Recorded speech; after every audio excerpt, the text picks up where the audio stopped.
সিরাজগঞ্জে যমুনা নদীর পানি বৃদ্ধি অব্যাহত রয়েছে। গত ২৪ ঘণ্টায় ৭ সেন্টিমিটার বৃদ্ধি পেয়ে আজ সকালে শহর রক্ষা বাঁধ পয়েন্টে যমুনার পানি বিপদসীমার ৩৬ সেন্টিমিটার নিচ দিয়ে বইছে। একই সময়ে কাজীপুরের মেঘাই ঘাট পয়েন্টেও ৪ সেন্টিমিটার বৃদ্ধি পেয়ে বিপদসীমার ৭২ সেন্টিমিটার নিচ দিয়ে প্রবাহিত হচ্ছে যমুনা নদীর পানি।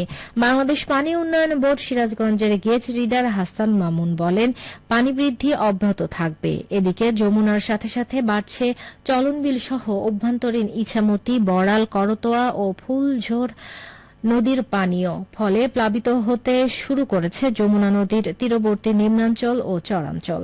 বড়াল নদীর পানি বৃদ্ধির ফলে তলিয়ে গেছে সিরাজগঞ্জের শাহজাদপুরের গোচারণ ভূমি। ফলে সংকট দেখা দিয়েছে কাঁচা ঘাসের। জেলার বিভিন্ন প্রান্তে চরাঞ্চলগুলোতে প্লাবিত হয়ে নষ্ট হয়েছে শাকসবজি সহ বিভিন্ন ফসল। এতে ক্ষতিগ্রস্ত হয়েছে কৃষকেরা।